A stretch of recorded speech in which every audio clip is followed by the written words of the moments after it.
What is up, everyone? My name is Joseph, and welcome back to Casually Competitive MTG, where it's our goal to bring you semi-competitive EDH gameplay content that is both fast-paced and entertaining. Assuming that fast-paced to you means that at any time in the game there's at least one card with the word orbited on the battlefield.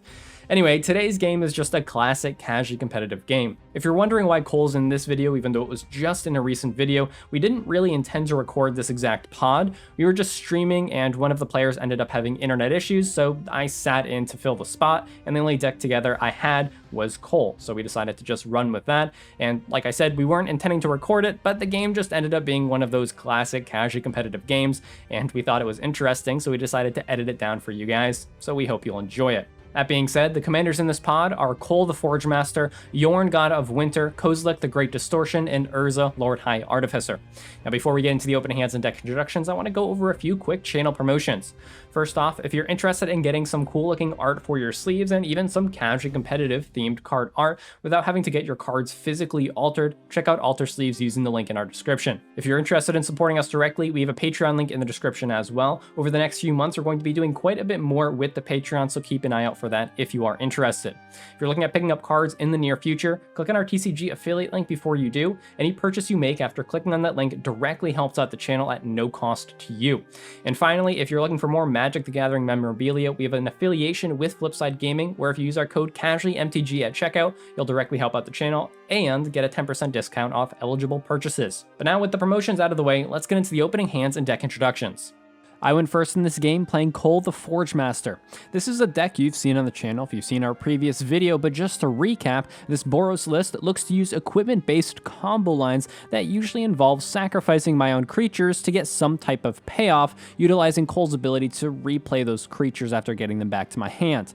Common lines in this deck involve using Dockside Extortionist and Mask of Immolation to ping down my opponents, or a free creature like one of the many 0 CMC kobolds, plus a cheap equipment plus some type of sacrifice outlet to constantly just replay this creature. My opening hand contained a Plains, an Arid Mesa, a Crimson Kobolds, an Auriok Steel Shaper, a Goblin Recruiter, a Twin Flame, and a Deflecting Swap. Going second is Jordan playing Jorn, God of Winter. This is a stax-based Sultai list that aims to lock down the board by playing oppressive cards like Winter Orb, and then breaking parity with these cards using Jorn's ability to untap his own permanents. This deck eventually looks to win with Demonic Consultation and Thassa's Oracle, but it doesn't look to get there quick. It looks to grind down the game and make sure everyone has a bad time. Jordan's opening hand contains a Flooded Strand, a Command Tower, a Collector Oof, a Fiend Artisan, a Demonic Tutor, a Dead of Winter, and a Seedborn Muse. Going third is Nate playing Urza, Lord High Artificer. Now, if you don't know what Urza does at this point, well, let me get you up to speed. It's a mono blue list that looks to do a little bit of everything. Looks to control the board using counter spells and instant speed interaction, as well as control the board by playing some stacks pieces like Winter Orb and Static Orb that Urza can get around by tapping it down before his turn. This deck eventually wins by generating infinite mana and then using Urza's ability to just play every card in his deck. Nate's opening hand contains an Island, a Seed of the Synod, a Mox Opal, a Pact of Negation, a Mana Drain, an Emery, Lurker of the Lock, and he put an island to the bottom of his library. And finally, going last is Adam playing Kozilek the Great Distortion. Now, Adam built this deck to be a little different from the rest. It doesn't have too many straightforward combo lines, and Adam's really looking to just outvalue his opponents by playing a massive amount of ramp and just shoving out relevant pieces to slow down his opponents and overwhelm the board. Once he gets his commander out, he can have a little bit more instant speed interaction while he looks for one of his win cons, one being a straight up block using Karn the Great Creator and Mycosynth Lattice. Adam's opening hand contained a Strip Mine, a Mana Crypt, an Everflowing Chalice, a Thought Vessel, a Treasure Map, a Basalt Monolith, and a Mycosynth Lattice. Remember, if you want to watch these games live, we stream them weekly to our Twitch channel, link is in the description, and now with that out of the way, let's get into the gameplay. Joseph starts off this game by drawing, playing an Arid Mesa as his land, and then passing the turn to Jordan. Jordan draws, plays a Command Tower, and passes to Nate. Nate draws, and for 0 mana plays a Mox Opal. He then, as his land for turn, plays a Seed of the Synod, and he then taps his land to cast Emery, Lurker of the Lock, since it's reduced due to the artifacts. When Emery enters the battlefield, he mills an Opt, a Sensei's Divining Top, an Island, and a Seagate Reborn. With nothing left, he passes to Adam. Adam draws, plays a Strip Mine, and then casts a Mana Crypt for 0 mana. He then taps the Crypt to cast a Thought Vessel, and he then taps his mana to cast an Everflowing Chalice, X equaling 1. He then goes to pass the turn to Joseph, and on Adam's end step, Joseph pays 1 life to crack his Arid Mesa to get a tapped Sacred Foundry to the battlefield. Joseph then goes to his turn, untaps, plays a Plains as his land, and then for 2 mana casts his commander, Koll the Forgemaster. With nothing left, he passes to Jordan. Jordan untaps, plays a Flooded Strand as his land, and then pays 1 life to crack it to shock in a Breeding Pool, losing 2 more life. He then for 2 mana, to the great chagrin of the 3 artifact decks of the table, plays a Collector Oof. With nothing left, he passes the turn to Nate. Nate untaps, plays an island, and then for 1 mana casts a Soul Ring. With nothing left, he passes to Adam. Adam untaps and in his upkeep loses his Mana Crypt trigger, taking 3 damage, and then with his artifacts turned off and nothing to do, he passes the turn to Joseph. Joseph untaps, plays a Plains, and then taps his mana to cast an Auriok Steel Shaper in order to get those cheap equipment costs, assuming artifacts could be used. With nothing left, he passes to Jordan. Jordan untaps, plays a Rejuvenating Springs as his land, and then taps for 1 mana to cast a Boreal Druid. He follows this up by casting a Demonic Tutor, which, when it resolves, gets him a card to his hand, and then he passes the turn to Nate. Nate untaps, plays an island, and decides it's best to keep up some mana, and decides to pass the turn to Adam. Adam untaps, and in his upkeep again loses his Mana Crypt trigger and takes 3 more damage. He then casts a very useful Mox Opal, and with nothing left, he passes to Joseph. Joseph untaps, and then goes to combat, swinging 2 damage at Jordan.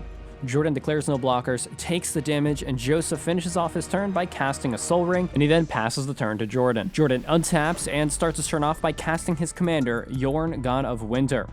With nothing left, he passes the turn to Nate. Nate untaps, plays an island as his land, and then passes to Adam. Adam untaps and in his upkeep wins his Mana Crypt trigger, not taking any damage. He then plays a Deserted Temple as his land for turn and taps his mana to cast a Treasure Map. With nothing left, he passes the turn to Joseph. Joseph untaps, plays a Plains as his land for turn, and then goes to combat, swinging 2 damage at Nate. Nate takes the damage, and Joseph, with nothing left, passes to Jordan. Jordan untaps, and then for 2 mana casts a Sylvan Library. In response to the Sylvan Library, Nate casts a Mana Drain, successfully countering the enchantment. Jordan then goes to combat and swings Jorn at Nate. On attack, Jordan untaps all of his snow permanents, and Nate declares no blockers and takes 3 damage. In his second main phase, Jordan casts a Winter Orb, because people were having just a little bit too much fun, and we really needed to slow it down. With nothing left, Jordan passes to Nate. Nate untaps, and at the beginning of his first main phase makes 2 mana from Mana Drain. He uses this mana to help cast his commander, Urza, Lord High Artificer. He then uses Urza to tap his artifacts to generate enough mana to cast his own Winter Orb. With nothing left in this game just getting started, he passes to Adam. Adam untaps and in his upkeep wins his Mana Crypt trigger. He then casts a Grafdigger's Cage for 1 mana, and with nothing left and his artifacts still offline, he passes to Joseph. Joseph untaps, plays a Stadium Seeding as his land for turn, and then goes to combat and swings his commander and the Auriok Steel Shaper at Adam. Adam declares no blockers, takes the damage, and Joseph passes to Jordan. Jordan untaps 1 land due to Nate's Winter Orb, and then in his first main phase, casts a Static Orb. Just as a side note, it's been weeks since we played this game, and I'm now realizing that our playgroup may have a problem with stacks. Anyway, Jordan then goes to combat and swings Jorn at Joseph, and on attack, untaps his snow permanents. Joseph takes the damage, and Jordan, with nothing left, passes to Nate. Nate untaps and immediately goes to combat, swinging his 5/5 Urza Construct at Jordan for 5 damage. Jordan declares no blockers, takes the damage, and Nate, with not much to do on his turn, passes to Adam. Adam untaps, wins his Mana Crypt trigger, and immediately passes to Joseph, wishing for the day where he can tap an artifact. Joseph goes to his turn, untaps, casts an Arcane Signet in his first main phase for 2 mana, and then goes to combat and swings Koll at Adam for 2 damage. Adam takes the damage, and Joseph passes to Jordan. Jordan untaps, and in his first main phase casts a Deathrite Shaman. He then goes to combat and swings Boreal Druid and Jorn at Adam, untapping his snow permanents on attack, and Adam declares no blockers and takes the damage. Jordan, with nothing left, passes to Nate. Nate untaps and immediately goes to combat, swinging his 5/5 Construct at Jordan. Jordan takes the 5 damage, and Nate, doing all he can, passes to Adam. Adam untaps and again wins his Mana Crypt trigger. He then, in his first main phase, casts an Expedition Map, and with nothing left, passes to Joseph. Joseph untaps, plays a Prismatic Vista as his land for turn, and then goes to combat and again swings Koll at Adam for 2 damage. Adam takes the damage, and Joseph passes to Jordan. Jordan untaps and, you guessed it, immediately goes to combat, and he swings 4 damage at Adam, and on attacks, Jorn untaps his no permanence. With nothing left, Jordan passes to Nate. Nate untaps limited permanence and in his first main phase casts a Sapphire Medallion. He then goes to combat and swings a 6/6 construct at Jordan. In response to this attack, Jordan casts a Nature's Claim, targeting the construct. Nate responds by casting a Negate to successfully counter the spell. With the Nature's Claim countered, Jordan declares no blockers and takes 6 damage. Nate, with nothing left, passes to Adam. Adam untaps and in his upkeep wins his Mana Crypt trigger and decides to just pass the turn over to Joseph. On Adam's end step, Joseph pays 1 life to crack his Prismatic Vista to search up a mountain to the battlefield. Joseph then goes to his turn, untaps, and in his first main phase casts a Grand Abolisher. He then goes to combat and swings 2 damage at Adam. Adam takes the damage, and Joseph passes to Jordan. Jordan untaps and in his first main phase exiles Joseph's Arid Mesa from his graveyard with his Deathrite Shaman to make a blue mana to help cast a Phantasmal Image. It resolves and enters the battlefield as a copy of Urza. When this copied Urza enters the battlefield, it creates a construct token. He then goes to combat and swings 4 damage at Adam, and on attacks untaps the Snow Permanent. Adam, having no blockers, takes the damage, and Jordan passes to Nate. Nate untaps, casts a Tormod's Crypt in his first main phase, and he then uses Urza's ability to tap his Crypt for mana to cast a Chain of Vapor, targeting the Phantasmal Image on Jordan's side of the table. When it's targeted, Phantasmal Image gets sacrificed, and then Chain has no valid target. Nate then goes to combat and swings his 7/7 construct at Jordan, and Jordan, wanting to protect his creatures, just takes the 7 damage. Nate, with nothing left, passes to Adam. Adam untaps and in his upkeep loses his Mana Crypt trigger, taking 3 damage. He then casts a Grim Monolith for that day that Jordan may be out of the game, or at least the Collector Oof is gone. Unfortunately, with nothing left to do, Adam passes to Joseph. Joseph untaps and immediately goes to combat, swinging 4 total damage at Adam. Adam takes the damage and Joseph passes to Jordan. Jordan untaps and in his first main phase, he taps Deathrite Shaman, exiling Joseph's Prismatic Vista to help generate mana to cast a Seedborn Muse. In response to the Seedborn Muse, Nate for 0 mana casts a Pact of Negation, attempting to make sure that nobody can untap anything this game. The Pact resolves, the Seedborn Muse is countered, and Jordan then goes to combat and swings 3 total damage at Adam. On attack, he untaps his Snow Permanence, and in his second main phase, he casts a Soul Ring. With nothing left, he passes to Nate. Nate untaps, and in his upkeep, he pays the mana to not lose the game due to the Pact of Negation trigger. He then goes to combat and swings a 7/7 construct at Jordan. Jordan takes the damage, and Nate passes to Adam. Adam untaps, and in his upkeep, wins his Mana Crypt trigger. With nothing left to do, he passes to Joseph.